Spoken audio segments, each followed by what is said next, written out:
आइए अब हम लोग स्टडी करेंगे प्रश्न संख्या 9। कह रहा है दो नगर ए व बी नियमित बस सेवा द्वारा एक दूसरे से जुड़े। नियमित बस सेवा का मतलब उसमें समय है कि बस इस समय पर इस नगर से इस नगर पर जाएगी और प्रत्येक कैपिटल T मिनट के बाद दोनों तरफ बसें चलती हैं। एक निश्चित समय है कैपिटल T जिसमें दोनों तरफ बस चलती है। मतलब ए नगर है बी नगर है, जब ए से बस चलती है तो बी से भी चलती है उसी समय पर। कोई व्यक्ति साइकिल से 20 किलोमीटर प्रति घंटा की चाल से ए से बी की तरफ जा रहा है। ए से बी की तरफ साइकिल का मतलब सी जा रहा है और यह नोट करता है कि प्रत्येक 18 मिनट के बाद एक बस उसकी गति की दिशा में तथा प्रत्येक 6 मिनट बाद उसके विपरीत दिशा में गुजरती है। बस सेवा काल कैपिटल T कितना है और बसें सड़क पर किस चाल से चलती हैं।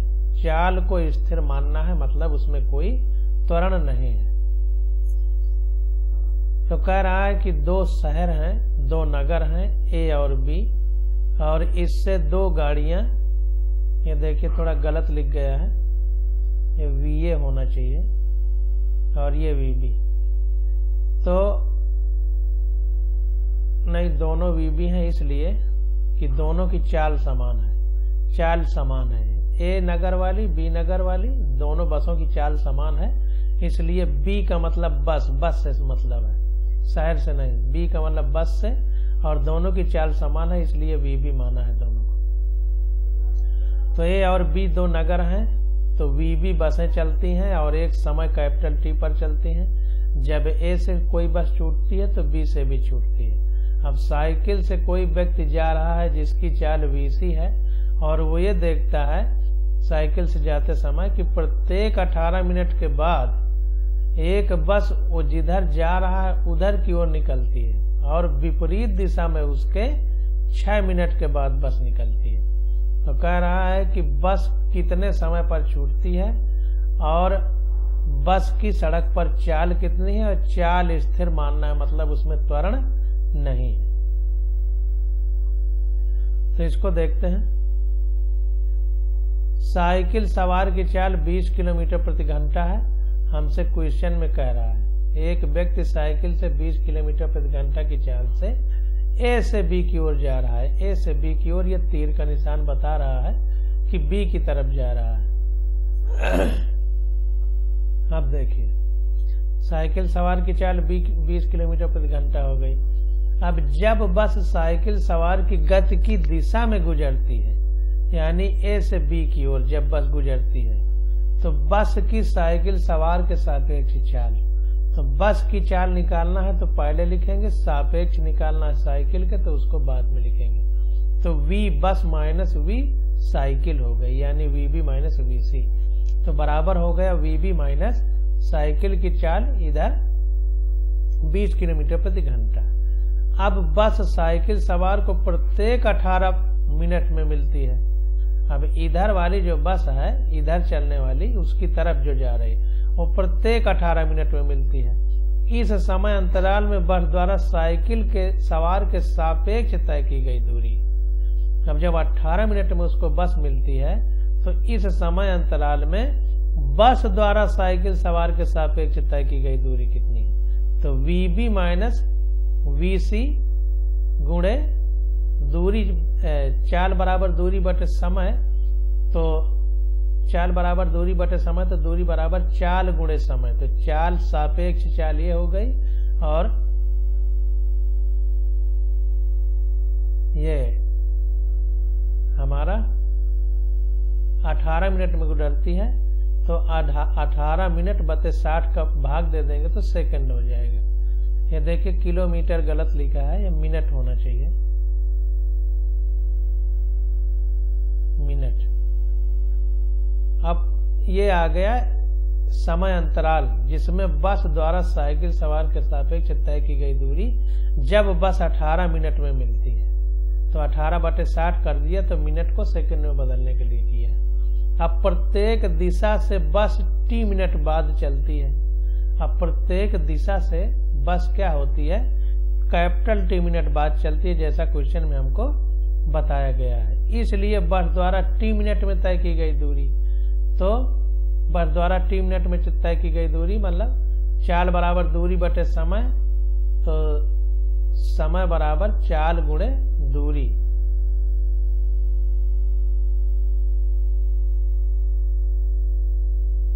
चाल बराबर दूरी बटे समय, तो दूरी बराबर चाल गुणे समय। तो चाल वीबी हो गई, बस द्वारा t मिनट में तय की गई दूरी,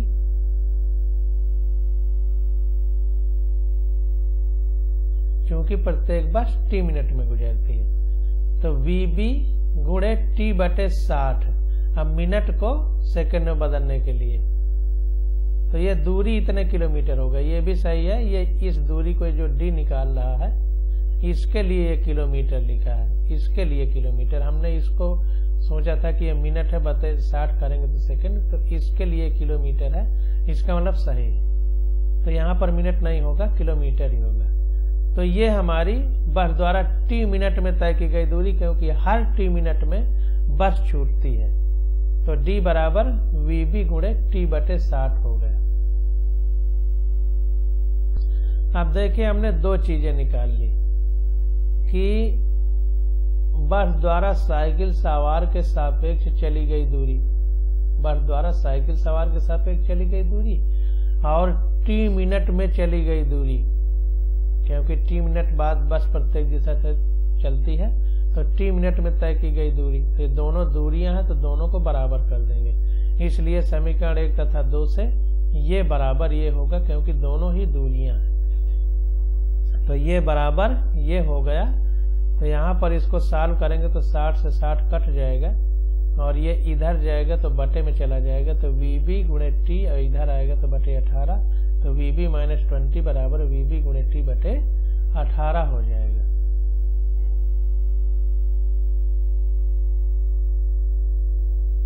अब देखिए, जब बस साइकिल सवार की गति के विपरीत दिशा में गुजरती है, अभी उसी दिशा वाली की बात कर रहे थे, अब जो दूसरी दिशा वाली की बात कर रहे हैं, जो साइकिल सवार के उल्टा चल रही है, यानी बी वाले नगर से चल रही है। तब देखिए क्या होगा, बी से ए की ओर, तो बी से ए की ओर जा रही बस की साइकिल सवार के सापेक्ष चाल, तो बस की साइकिल सवार के, तो साइकिल इधर जा रही है, बस इधर जा रही है, तो इसलिए अब हम चाल को इस दिशा में धनात्मक लिए थे, तो इस दिशा में ऋणात्मक लेंगे, क्योंकि दिशाएं बदलेंगी तो चिन्ह बदलते हैं। तो वीबी माइनस होना चाहिए था, तो माइनस माइनस प्लस हो जाएंगे, तो प्लस का साइन लग गया। ये बस की चाल है और ये 20 किलोमीटर साइकिल की चाल है, तो वीबी माइनस 20 किलोमीटर प्रति घंटा होना चाहिए, लेकिन वीए के उल्टा ये बस चल रही है, ए नगर के उल्टा बी वाली नगर वाली चल रही है, तो माइनस की जगह प्लस हो गया, क्योंकि ये ब्रैकेट में माइनस लिखेंगे तो माइनस माइनस प्लस हो जाएंगे। तो ये आ गया वीबी प्लस 20 किलोमीटर प्रति घंटा।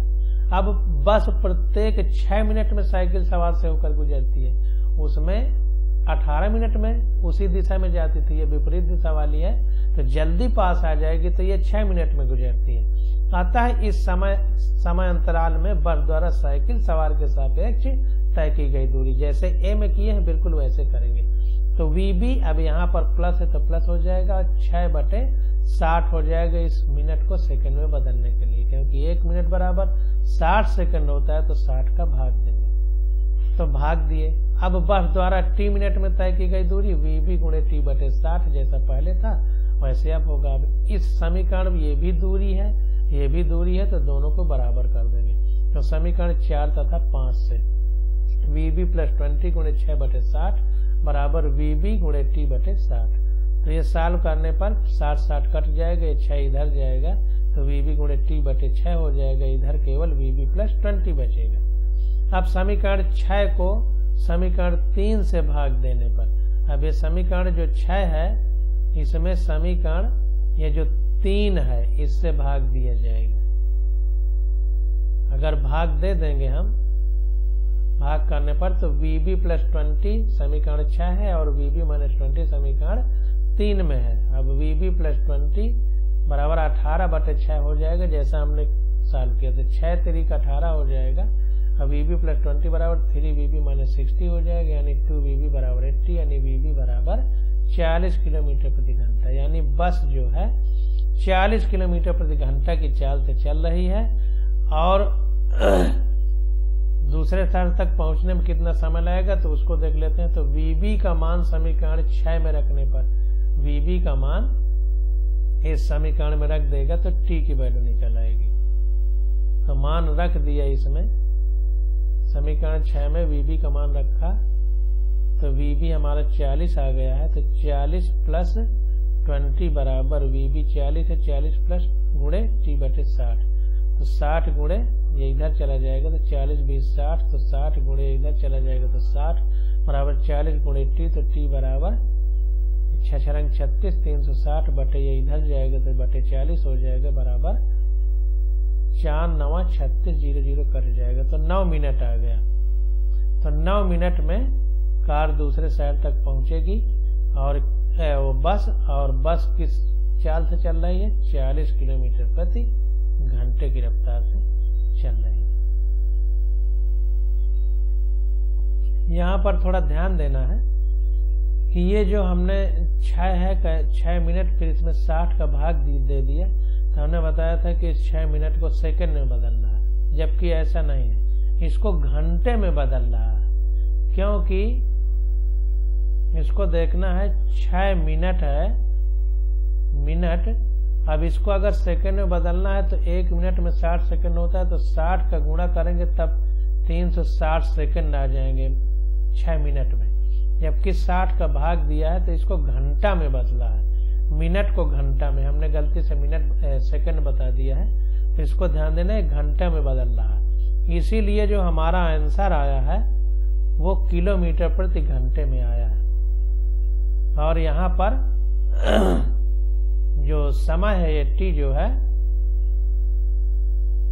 ये मिनट में आ गया है, 9 मिनट। तो ये सेकंड में नहीं बदला है बल्कि घंटे में बदला था, इसलिए यहाँ पर 40 किलोमीटर प्रति घंटा आया है। और चूंकि ये हमको मिनट में दिया था ये चीज, तो इसीलिए समय हमारा जो है मिनट में आया है। तो इस चीज को ध्यान देना है, थोड़ा त्रुटि हो गई थी। अब क्वेश्चन नंबर 10 देखते हैं। कह रहा है कोई खिलाड़ी एक गेंद को ऊपर की ओर आरंभिक चाल 29 मीटर प्रति सेकंड से फेंकता है। कोई खिलाड़ी एक गेंद को ऊपर की ओर आरंभिक चाल 29 मीटर प्रति सेकंड से फेंकता है। गेंद की ऊपर की ओर गति के दौरान त्वरण की दिशा क्या होगी? तो कोई खिलाड़ी एक गेंद को ऊपर की ओर आरंभिक चाल 29 मीटर प्रति सेकंड से फेंकता है, तो कह रहा है गेंद की ऊपर की ओर गति के दौरान त्वरण की दिशा क्या होगी। दूसरा पूछ रहा है, तो अब एक एक को देख लेते हैं। तो गेंद ऊपर की ओर फेंकी जा रही है, लेकिन जो गुरुत्वीय त्वरण पृथ्वी जितने त्वरण से उसको खींचती है तो वो नीचे की ओर खींचेगी, इसलिए गेंद तो ऊपर जा रही है लेकिन गुरुत्वीय त्वरण की दिशा नीचे होगी। तो गेंद गुरुत्व के अंतर्गत गति कर रही है, अतः त्वरण की दिशा ऊर्ध्वाधर नीचे की ओर गुरुत्वीय त्वरण की दिशा में होगी। तो गुरुत्व के अंतर्गत गति कर रही है, मतलब पृथ्वी उसको अपनी ओर खींच रही है, इसलिए जो त्वरण की दिशा होगी वो ऊर्ध्वाधर यानी लंबवत नीचे की ओर होगी। दूसरा कह रहा है इसकी गति के उच्चतम बिंदु पर गेंद के वेग व त्वरण क्या होंगे। तो जाहिर सी बात है कि गेंद जब एकदम उच्च बिंदु पर चली जाएगी तो वहां पर उसका अंतिम वेग 0 हो जाएगा, फिर 0 वेग से वो स्वतंत्र रूप से फिर से गिरना शुरू करेगी, क्योंकि जब सबसे ऊपर बिंदु पर चली तो फिर वहां जाके फिर नीचे क्यों आने लगती है, ऊपर ही जाना चाहिए, क्योंकि पृथ्वी उसको अपनी ओर खींच रही। तो धीरे धीरे वहां तक पहुंचते पहुंचते उसका वेग 0 होगा, फिर 0 के बाद फिर वो उसका वेग धीरे धीरे बढ़ेगा, क्योंकि पृथ्वी अपनी ओर खींच रही है। तो उस उच्चतम बिंदु पर वस्तु का वेग 0 हो जाएगा। तो इसको देखते हैं, गति के उच्चतम बिंदु पर वेग 0 है। अब वेग तो 0 है, लेकिन पृथ्वी का गुरुत्वीय त्वरण तो हमेशा काम करेगा ना। तो तथा त्वरण गुरुत्वीय त्वरण 9.8 मीटर प्रति सेकंड स्क्वायर के बराबर ऊर्ध्वाधर नीचे की ओर है। तो गुरुत्वीय त्वरण नीचे की ओर काम करता रहेगा। अगला बिंदु क्या कह रहा है, गेंद के उच्चतम बिंदु पर स्थान व समय को x बराबर 0 तथा समय t0 को 0 चुनिए। ऊर्ध्वाधर नीचे की दिशा को x अक्ष की धनात्मक दिशा मानिए। गेंद की ऊपर की व नीचे की ओर गति के दौरान स्थित वेग व त्वरण के चिन्ह बताइए। स्थित वेग व त्वरण के चिन्ह बताना है, तो सी पॉइंट देखते हैं। बहुत अच्छा प्रश्न है, इसी से हमारे कॉन्सेप्ट यानी सिद्धांत क्लियर होते हैं कि क्वेश्चन हमको कैसे लगाना है। तो देखिए, यदि उच्चतम बिंदु पर स्थान व समय को x बराबर 0 तथा समय t0 को 0 मान लिया जाए तथा ऊर्ध्वाधर नीचे की ओर की दिशा को x अक्ष की धनात्मक दिशा चुने, तब क्या होगा। x अक्ष की धनात्मक दिशा चुने नीचे की ओर, तो ऊपर की ओर गति के समय ऊपर की ओर गति सब होगी तो क्या होगा, स्थिर धनात्मक होगी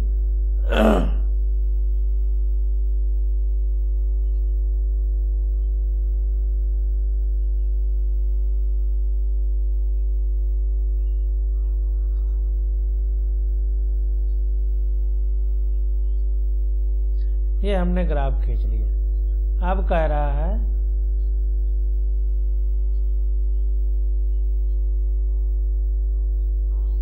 नीचे की ओर जो गति है, नीचे की ओर की दिशा को x अक्ष की धनात्मक दिशा चुने। इसको x मान रहा है, इसको y मान रहा है, वो खुद अपने से तो नीचे की दिशा को धनात्मक चुनना है, नीचे की दिशा। तो अब ऊपर की ओर गति के समय ये स्थित तो यहीं पर है ना, यहाँ पर ली गई है। जब यहाँ को कह रहा है 0 मीटर लेना है, तो अब स्थिति तो धनात्मक हो जाएगी। वेग, अब वेग इसके ऊपर होगा। यदि उच्चतम बिंदु पर स्थान व समय को x बराबर 0 मीटर तथा t बराबर 0 सेकंड तथा ऊर्ध्वाधर नीचे की ओर की दिशा को x अक्ष की धनात्मक दिशा चुने, तब क्या होगा। तो देखिए, वेग चूंकि हमने वस्तु को ऊपर की ओर फेंका है, और वस्तु ऊपर की ओर जब फेंकी गई और उसके बाद वो सबसे उच्च बिंदु पर चली, उच्च बिंदु पर पहुंचने के बाद वो नीचे की ओर स्वतंत्र रूप से गिरेगी, क्योंकि उच्च बिंदु पर पहुंचने के बाद उसका वेग 0 हो जाएगा, फिर स्वतंत्र रूप से वो नीचे की ओर गिरेगी। तो चूंकि नीचे की दिशा को x अक्ष की धनात्मक दिशा चुना गया है, तो वस्तु को हमने ऊपर की ओर फेंका था, तो ऊपर की ओर फेंकी दिशा को धनात्मक माना था। अब चूंकि वस्तु अब नीचे की ओर गिर रही है, तो उसका वेग ऋणात्मक हो जाएगा, तो वेग ऋणात्मक हो गया। अब देखिए, त्वरण को हम जब ऊपर की ओर धनात्मक मानते थे, तो नीचे की ओर चूंकि गुरुत्वीय त्वरण होता था तो वो ऋणात्मक होता था। लेकिन अब हमने नीचे की ओर दिशा को x को धनात्मक माना है, तो जब दिशा नीचे की ओर धनात्मक हो गई तो अब त्वरण हमारा नीचे की ओर धनात्मक हो जाएगा, क्योंकि जब ऊपर को धनात्मक लेते थे तो नीचे ऋणात्मक रहता था, तो वेग त्वरण हमारा धनात्मक हो जाएगा। अब यहाँ पर देखिए, एक पॉइंट सबसे महत्वपूर्ण ध्यान देना है, जो बातें बताई वो सब बेकार है। ऊपर की ओर गति के समय हमने यहाँ पर माना था x बराबर 0 ऊपर, तो हमने माना था कि स्वतंत्र रूप से वस्तु अब नीचे ओर गिर रही, हमें ऊपर की ओर गति को मानना। तो यहाँ पर चूंकि शून्य लिया गया है x बराबर 0 मीटर, तो यहाँ से जोड़ेंगे तो यहाँ तो ये धनात्मक रहेगा, क्योंकि ऊपर की ओर गति के समय, तो ऊपर की ओर गति के समय x हमारा ये धनात्मक रहेगा, स्थिति धनात्मक रहेगी। और ऊपर की ओर गति हो रही है और नीचे की दिशा को x अक्ष की धनात्मक चुनना है, तो नीचे की दिशा जब धनात्मक है तो ऊपर की ओर वस्तु जा रही है, तो वेग ऋणात्मक हो जाएगा, वेग ऋणात्मक हो जाएगा। और चूंकि वस्तु ऊपर की ओर जा रही है, वेग ऋणात्मक हो गया, तो त्वरण अब चूंकि उसकी उल्टा दिशा में है, तो जब ऊपर को ऋणात्मक लिया गया तो नीचे को धनात्मक लेंगे, इसलिए त्वरण हमारा धनात्मक हो गया। ये महत्वपूर्ण है ऊपर की ओर गति के समय। पहले जो बताया वो सब बेकार की बात, यहीं से अब समझना है हमको। अब नीचे की ओर गति के समय, अब जब वस्तु नीचे की ओर गति करेगी तो चूंकि स्थिति यहाँ पर शून्य ली गई है तो स्थिति तब भी धनात्मक रहेगी, क्योंकि हम यहीं से कैलकुलेट करेंगे, यहीं से, क्योंकि x को यहाँ पर 0 माना गया है, तो ये एक प्लेन मान लिया जाएगा, तो स्थिति धनात्मक रहेगी। अब चूंकि वस्तु ऊपर की ओर फेंकी गई थी तो ऊपर की ओर जाने में चूंकि स्थिति नीचे की ओर धनात्मक ली गई है तो ऊपर वस्तु का वेग ऋणात्मक था, तो अब नीचे धनात्मक स्थिति है तो वेग धनात्मक हो जाएगा, वेग धनात्मक हो जाएगा। और त्वरण हमारा, त्वरण चूंकि वस्तु इसी तरफ चल रही है और स्थिति इसी तरफ धनात्मक ली गई है तो त्वरण भी धनात्मक हो जाएगा। तो त्वरण देखिए दोनों स्थितियों में धनात्मक है। तो कुल मिलाकर के इसको ये समझना है कि ऊपर की गति के समय केवल वेग ऋणात्मक रहेगा, जबकि नीचे की गति के समय सब कुछ धनात्मक रहेगा। स्थिति भी धनात्मक है, वेग भी धनात्मक है, त्वरण भी धनात्मक है। अब देखें यहाँ पर नीचे की ओर की दिशा को x अक्ष की धनात्मक दिशा चुने, फिर से समझिए क्योंकि ये बहुत महत्वपूर्ण है। तो नीचे को धनात्मक माना है, तो जब वस्तु ऊपर की ओर फेंकी जाएगी तो त्वरण उसको नीचे की ओर रहेगा, गुरुत्वीय त्वरण, तो ये धनात्मक हो गया। स्थिति भी धनात्मक हो गई, और क्योंकि स्थिति का एक प्लेन है, मान लीजिए यहाँ पर 0 माना गया तो यहाँ से फेंकी जा रही, तो ये तो हमेशा धनात्मक रहेगी। अब इससे जो नीचे रहेगा वो धनात्मक आ जाएगा, जो ऊपर रहेगा वो ऋणात्मक। तो ऊपर की ओर वस्तु फेंकी जा रही है तो वो ऋणात्मक हो गई, जबकि गुरुत्वीय त्वरण नीचे की ओर लग रहा है तो वो भी धनात्मक हो गया, स्थिति भी धनात्मक हो गई।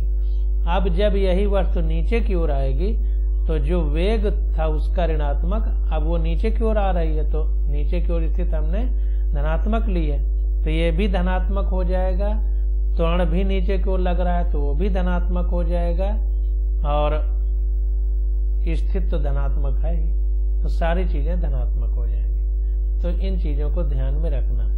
अब डी में हमसे क्या पूछ रहा है, किसी ऊंचाई तक गेंद ऊपर जाती है और किस ऊंचाई तक गेंद ऊपर जाती है और कितनी देर के बाद गेंद खिलाड़ी के हाथों में आ जाती है। जी बराबर इतना लेना है। वायु के प्रतिरोध को 0 मान लेना है, यानी नगण्य मानना, यानी रेजिस्टेंस वायु का नहीं लग रहा है। तो इसको देखते हैं। तो देखिए, माना गेंद यच अधिकतम ऊंचाई तक ऊपर जाती है, तो गेंद का प्रारंभिक वेग u बराबर 29.4 मीटर प्रति सेकंड ये हमको दिया गया है।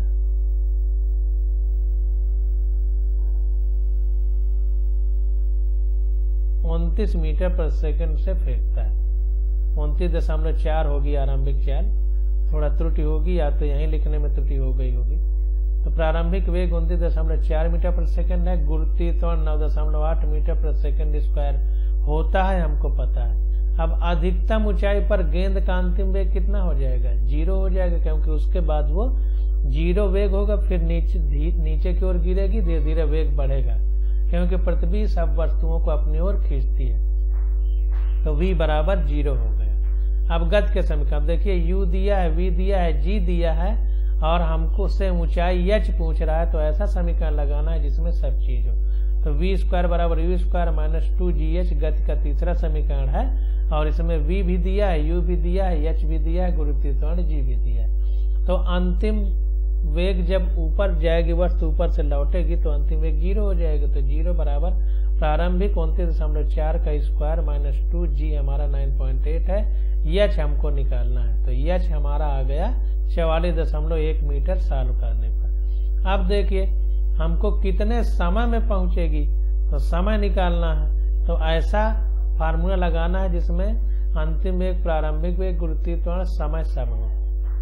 तो पुनः गति के समीकरण से पहला समीकरण लगा देंगे, v बराबर u प्लस gt या at। अब चूंकि यहाँ पर वस्तु ऊपर की ओर जा रही है और गुरुत्वीय त्वरण नीचे की ओर लग रहा है, इसलिए गुरुत्वीय त्वरण में निगेटिव साइन ऋणात्मक आ जाएगा, इसलिए माइनस gt हो गया। तो अंतिम वेग जो वस्तु ऊपर पहुंच जाएगी तो 0 हो गया, प्रारंभिक 29.4 माइनस g का मान 9.8 गुणे समय t हो गया। तो t बराबर आ गया 29.4 बटे 9.8 बराबर 3 सेकेंड। गेंद के ऊपर जाने में लगा समय ठीक उसके नीचे आने में लगे समय के बराबर होता है। क्यों? क्योंकि वस्तु जब ऊपर पहुंचेगी जितना समय में, उतना ही समय नीचे आने में लेगी। तो गेंद के खिलाड़ी के हाथ में वापस आने में लगा समय 3 + 3 = 6 सेकंड होगा। तो 2t हो जाएगा, क्योंकि t समय में ऊपर जाएगी, फिर उसी t समय में वापस लौटेगी। तो खिलाड़ी के हाथ तक आने में 2t समय लगेगा, तो 2 × t हमारा 3 सेकंड है। तो ये पूरा आ जाएगा हमारा 6 सेकंड। अब क्वेश्चन नंबर 11 देखते हैं। कह रहा है कि नीचे दिए गए कथनों को ध्यान से पढ़िए और कारण बताते हुए व उदाहरण देते हुए बताइए कि वे सत्य हैं या असत्य एक विमीय गति में किसी कण की। तो ये 4 जो ऑप्शन दिए गए हैं, ये चारों उदाहरण में कौन गलत है कौन सही है। एक विमीय गति हो रही है, मतलब सरल रेखा में गति हो रही है। तो पहला क्या कह रहा है, किसी क्षण चाल शून्य होने पर भी उसका त्वरण अशून्य हो सकता है। जो पहले था वही बाद में फिर पूछ रहा है। तो कोई वस्तु अगर ऊपर फेंक दी जाए तो सबसे उच्चतम बिंदु पर चाल तो शून्य होती है, लेकिन त्वरण अशून्य होता है, क्योंकि गुरुत्वीय त्वरण 9.8 मीटर/सेकंड² नीचे की ओर लगता है। तो देखिए कथन सत्य है। यदि किसी वस्तु को ऊर्ध्वाधर ऊपर की ओर फेंका जाता है तो अधिकतम ऊंचाई के बिंदु पर उसकी चाल शून्य हो जाती है, परंतु गुरुत्व के कारण उसका त्वरण गुरुत्वीय त्वरण के बराबर ऊर्ध्वाधर नीचे की ओर रहता है। अगला क्या कह रहा है, चाल शून्य होने पर भी उसका वेग अशून्य हो सकता है। मतलब चाल तो शून्य हो जाए लेकिन वेग अशून्य हो, तो इसको समझते हैं ये असत्य कथन है। अब ये कथन शून्य है कि चाल शून्य हो और वेग अशून्य हो, इस तरह। तो देखिए कथन असत्य इसलिए है क्योंकि वेग जब हम किसी चीज का कहते हैं तो उसमें परिमाण प्लस दिशा आ जाती है, क्योंकि वेग सदिश राशि है, जबकि चाल में दिशा नहीं रहती। जैसे कोई कहते हैं कोई वस्तु 40 किलोमीटर/घंटे की चाल से चल रही है तो उसमें दिशा नहीं है, लेकिन कहते हैं 40 किलोमीटर/घंटे से पूरब की दिशा में चल रही है, तो ये हमारा वेग हो जाएगा, क्योंकि इसमें दिशा भी आ गई। तो इसको देखते हैं कि ये कथन असत्य है, क्योंकि वेग को किसी निश्चित दिशा में चाल के रूप में परिभाषित करते हैं। यदि चाल शून्य है तो वेग का परिमाण शून्य होगा। ऐसी बात है, चाल हमारा परिमाण यानी मैग्नीट्यूड ही है। 40 किलोमीटर/घंटा लिखा गया, तो जो 40 पहले लिखा गया इसी को परिमाण बताते हैं। तो जब चाल शून्य है इसका मतलब ये 40 शून्य है, तो जब 40 शून्य होगा तो वेग भी तो शून्य ही होगा, क्योंकि वेग तो अब दिशा ही बची नहीं, बाकी तो वो चाल ही है वेग। तो जब चाल शून्य है तो वेग का परिमाण भी शून्य होगा, अतः वेग भी शून्य होगा, इसलिए कथन हमारा असत्य होगा। अगला क्या कह रहा है, कह रहा है चाल स्थिर हो तो त्वरण अवश्य ही शून्य होना चाहिए। चाल स्थिर हो तो ये एकदम 100% सत्य है। क्यों? क्योंकि वस्तु के वेग परिवर्तन की दर को ही त्वरण कहते हैं। वेग में प्रति सेकंड जो परिवर्तन हो रहा है उसी को त्वरण कहते हैं। जब एक समान हो जाएगा तो परिवर्तन कहाँ होगा, तो त्वरण तो शून्य हो ही जाएगा, इसलिए कथन सत्य है। यदि एक कण एक सरल रेखा में नियत चाल से गति करता है तब इसका वेग भी नियत होगा, क्योंकि एक सरल रेखा में चल रहा है। तो अब यहाँ दिशा की बात करने का कोई मतलब नहीं, क्योंकि सरल रेखा में चल रहा है तो कोई दिशा में ही वो चल रहा है, क्योंकि सरल रेखा में उसकी दिशा नहीं बदल रही है। तो नियत चाल से चल रहा है तो इसका मतलब वेग भी नियत होगा, जिसके परिणाम स्वरूप उसका त्वरण शून्य होगा। अगर सरल रेखा न कहता तो बात अलग हो जाती, तब दिशा देखते। तो जो है क्योंकि नियत चाल से चल रहा है इसका मतलब वेग भी नहीं बदलेगा। जब वेग नहीं बदलेगा तो वेग परिवर्तन की दर ही त्वरण है। जब परिवर्तन ही नहीं हो रहा तो त्वरण शून्य हो जाएगा। अगला देखते हैं, डी क्या कह रहा है, कह रहा है चाल अवश्य ही बढ़ती रहेगी यदि इसका त्वरण धनात्मक हो। यदि त्वरण धनात्मक हो तो चाल अवश्य ही बढ़ती रहेगी। तो देखिए ये कथन असत्य है। किस हिसाब से, दो चीजें हैं, दोनों में बता रहा है। यदि ऊर्ध्वाधर नीचे की ओर धनात्मक दिशा लें तब ऊर्ध्वाधर ऊपर की ओर फेंकी गई गेंद की चाल निरंतर कम होती जाती है, जबकि उस पर कार्यरत त्वरण धनात्मक है। अब देखिए, अगर नीचे की दिशा को धनात्मक ले लें तो स्थिति और त्वरण धनात्मक हो जाएगा, और चूंकि वस्तु का वेग ऊपर की ओर लिया जा रहा है तो वो ऋणात्मक हो जाएगा। तो कह रहा है अगर वस्तु को ऊपर दिशा में फेंका जाए, यदि ऊर्ध्वाधर नीचे की ओर धनात्मक दिशा ले तथा ऊर्ध्वाधर ऊपर की ओर फेंकी गई गेंद है तो चाल निरंतर कम होगी, क्योंकि उच्चतम बिंदु पर पहुंचने पर चाल 0 हो जाती है निरंतर कम होते होते, फिर वो नीचे को गिरती है। तो चाल निरंतर कम होती जाती है, जबकि उस पर कार्यरत त्वरण धनात्मक है। तो चाल निरंतर कम होगी लेकिन उस पर त्वरण धनात्मक रहेगा, क्योंकि त्वरण नीचे की ओर लग रहा है, नीचे की दिशा हमने धनात्मक ली है। लेकिन तो ये जो है जो हमसे पूछ रहा था कि चाल अवश्य ही बढ़ती रहेगी, उसका त्वरण धनात्मक हो, तो चाल यहाँ पर घट रही है जो ऊपर की ओर वस्तु फेंकी गई, इसलिए ये असत्य हो गया। लेकिन अब सत्य किस कंडीशन में होगा उसको भी देख लेते हैं। यदि एक गेंद स्वतंत्रता पूर्वक गुरुत्व के अंतर्गत नीचे गिर रही है, अब नीचे की ओर जब गिरेगी तो वस्तु का ऊपर तो वेग 0 हो गया था, लेकिन अब जैसे जैसे नीचे आएगी तो वेग गुरुत्वाकर्षण के कारण उसका बढ़ता जाएगा, क्योंकि गुरुत्वीय त्वरण काम कर रहा है। त्वरण का मतलब ही वेग परिवर्तन है, तो वेग प्रति सेकंड बढ़ेगा।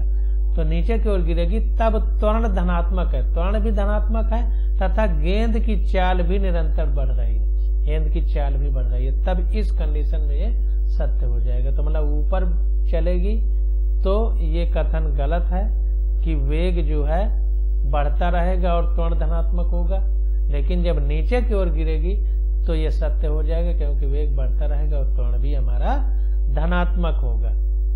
तो अब क्वेश्चन संख्या 12 आ गई, इसका अध्ययन हम लोग अगले लेक्चर में करेंगे।